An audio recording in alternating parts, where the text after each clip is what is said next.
Olá, pessoal. Pois não, Raul? Ele ainda não entrou, professor. Não entrou? Opa, estou aqui. Tá aí. Reverendo, quando eu olho para a frase de Lutero, ele diz assim que a verdade, né, a qualquer custo. Eu posso julgá-lo um parresiasta? Ou na concepção daquilo que nós estamos estudando, ele é um parresiasta? Nesse sentido, sim, porque ele cumpre todo o processo do que é um parresiasta, né? O parresiasta é aquele que é capaz de falar a verdade em qualquer lugar, inclusive contra os poderosos, e de sofrer riscos de violência contra si mesmo, né? Ele passou exatamente por isso. Agora, percebam, né? Percebam. Isso quer dizer que Lutero não errou? Não. Lutero erra em vários momentos. Inclusive, o final da vida de Lutero é um final da vida muito complicado, né? Por conta das suas posições antissemitas e coisa e tal. Mas, naquele momento inicial da reforma, não há dúvida que ele cumpre esse roteiro parresiástico, né? Porque ele sofre as consequências daquilo, né? E não é uma questão de opinião, veja, não é uma questão de opinião, tá? Não, você não está baseado numa teoria de conspiração. Vamos pegar o caso, essa semana, mais evidente aí, né? Alguém pode dizer assim, olha, então o Zé Trovão é um parresiasta. Não, não é. Não é um parresiasta. Ele é só um maluco, que, no final das contas, acredita numa teoria de conspiração absurda, entendeu? E manipula para cá e para lá, e manipula para cá e para lá. E aquilo que eu estava dizendo para vocês, né, do sistema, os sistemas de verdade, eles não são confiáveis mais. O cara recebeu um áudio, ele não sabia se era verdadeiro ou não. Por quê? Porque esse é o caminho.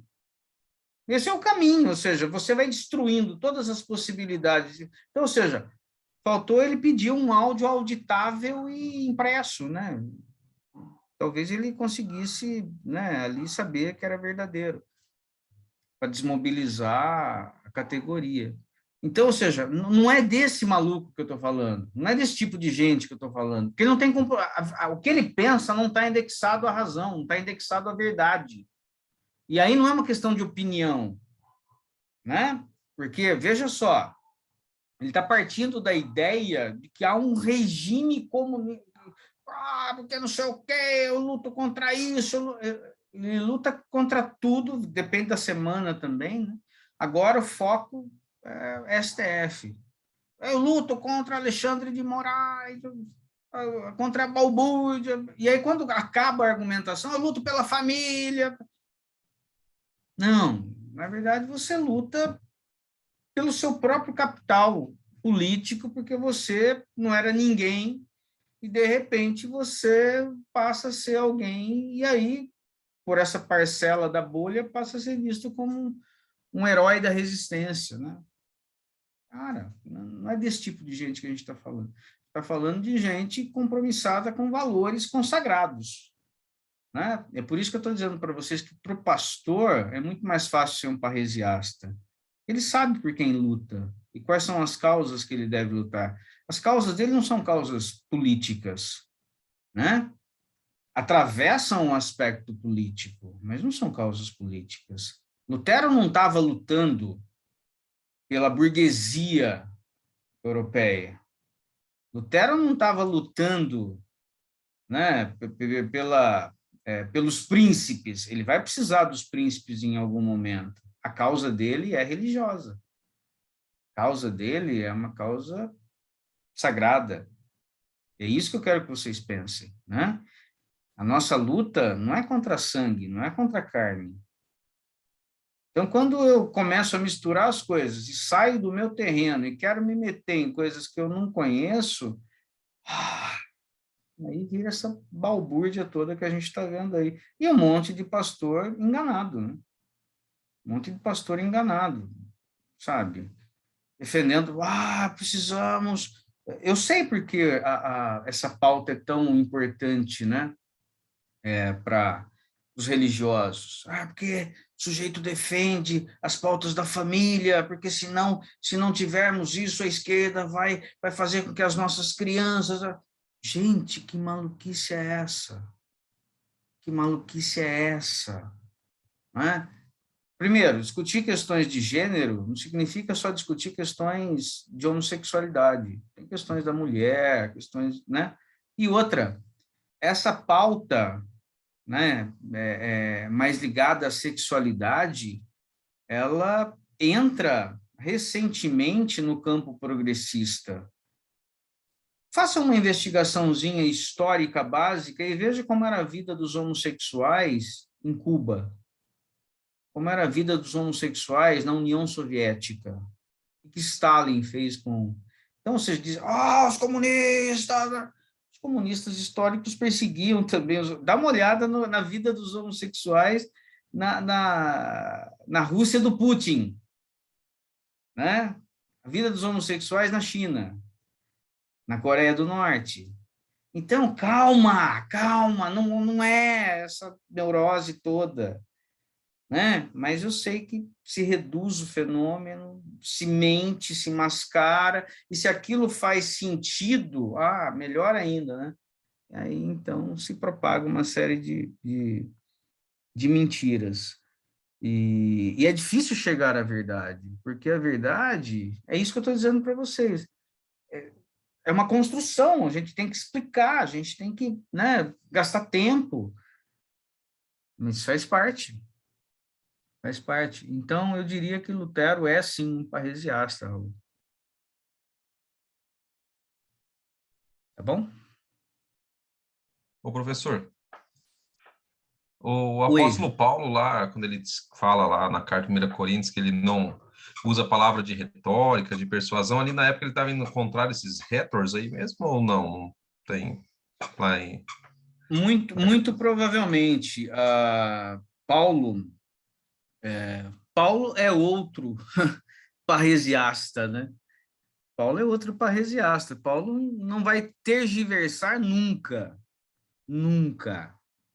Paulo não abre mão, né? Então, Paulo não é sofista, né? Paulo não é sofista. Ele, quando você tem Paulo transitando pelo mundo clássico, né? Pelo mundo, quando eu falo mundo clássico, mundo greco-romano, quando ele está no contexto do Areópago, né? Você percebe claramente ali questões, né, filosóficas por trás também, não são só questões religiosas, né? No entanto, que a conversa acaba quando a discussão chega na ressurreição, né? Não, peraí, Paulo, até aqui a gente conversa sobre tudo, não tem problema nenhum, mas falar de ressurreição para nós aí é complicado. E aí você começa a perceber, então, que Paulo muito provavelmente, né, condena essa prática, né, da retórica vazia, né, da construção, né, do palavrório sem muito sentido, simplesmente para impor, né, um regime de verdade, né? Muito provavelmente sim, porque Paulo conhecia muito, né, essa cultura clássica.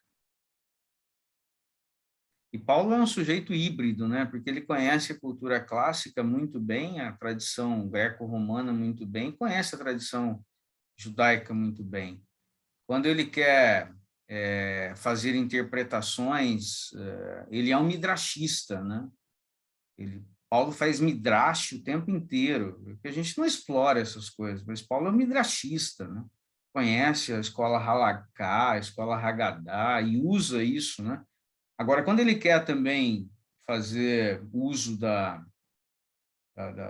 do papel do debate, né? Ele se vale da diatribe. Só para vocês terem uma ideia, o título da tese do Bultmann, quando o Bultmann acho que se torna doutor em 1912, se eu não me engano. O título da tese do Bultmann era mais ou menos assim: a diatribe na tradição paulina e as relações com as escolas cínico-estoicas. Bom, não é à toa que ele é o Bultmann, né? Então, veja só o que o Bultmann conseguiu perceber, né? Paulo usa de diatribe, que é uma marca registrada, né, da tradição cínico-estoica, da retórica cínico-estoica. Então, Paulo é esse sujeito culturalmente, né, gigante do ponto de vista. Ele é um cosmopolita que vive no mundo greco-romano, mas, ao mesmo tempo, ele é um sujeito que conhece a tradição, tanto da retórica clássica, né? E a combate em grande medida, por exemplo, usando os recursos da diatribe. Ao mesmo tempo, é alguém que conhece a escola, as escolas de interpretação do judaísmo, né? A perspectiva midrashista está presente em Paulo de maneira muito contundente. E essas coisas, quando a gente faz exegese, a gente não presta atenção nessas coisas, a gente fica prestando atenção em palavrinha. Por isso que eu tenho pavor desse método histórico morfológico. Meu Deus do céu, não é possível um negócio desse. Mas, enfim, é isso. Então, muito provavelmente, Alan, você tem razão. Obrigado, professor. É joia. Mais alguém? Não? Então, tá bom. Eu fiquei sabendo ontem, né, do Sérgio. Alguém tem alguma notícia dele? O Sérgio é da turma de vocês, não é? Ele Tá tá presente aqui, entre professor. nós. Ele tá na aula aí, professor. Tá entre Tá nós. aí? Tô aqui, Ô, Sérgio, e aí, cara? Como você tá? tô recuperando já. Eu fui 2 vezes para o hospital, não passava a febre, os sintomas não passavam. Aí eles fizeram novas medicações, passaram novas, e novos exames, até raio-x. Tratou melhor agora. Eu tô indo muito bem agora. Ah, que bom, que bom. Deus te abençoe muito aí, tá? E continua firme. Você Amém. você não tinha tomado a vacina? Não chegou em você, na sua idade? O que aconteceu? Não, quando chegou a minha idade, eu fui para Minas Gerais fazer o curso do CTM, e aí no retorno eu já voltei gripado. Aí eu fiquei de novo esperando passar a gripe. Aí Ah, depois entendi. eu fui tentando sempre agendar e não consegui, sempre em falta, em falta. E Tá, aí, agora que eu não vou poder mesmo por agora. entendi. Tá bom, tá bom. Mas, passando isso aí, tome, por favor, né? Todos nós precisamos tomar essa vacina para ver se a gente consegue. Esse é o caminho, né? Para ver se a gente consegue superar essa fase tão difícil que a gente está vivendo. Tá bom?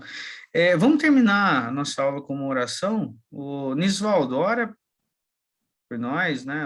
Ore pelo Sérgio, por todos nós, para que a gente consiga, no nosso tempo também, discernir, né, a verdade de Jesus Cristo, que a gente não caia no engodo sofístico, né, de algumas ideologias tão perversas, tão pateticamente, são construídas pateticamente, mas conseguem arrebanhar tantas e tantas pessoas, né? E orar também pela família de um pastor que veio a falecer, né? Eu não cheguei a conhecer, Carlos, né, Carneiro, vocês ouviram, né, que ele faleceu? Alguém conhece? É do presbitério de alguém daqui? Ele foi contemporâneo do meu tutor. Ah, é? Sim, da mesma. Tá. Mesma turma? Tá. Bom, vamos orar pela família dele também, né? Tá bom? Nisvaldo, ora por nós, então, para a gente encerrar a nossa aula. Vamos orar, então. Deus amado, Pai querido, muito obrigado por esse tempo que o Senhor nos dá, ó Deus, de aprendizado. Quero te pedir, ó Pai, em nome de Jesus, que o Senhor cuide de cada um de nós, porque estamos vivendo em tempos difíceis, mas também cremos que o Senhor, ó Deus, nos prepara para que possamos, ó Deus, assim, enfrentar esses tempos difíceis em nome de Jesus.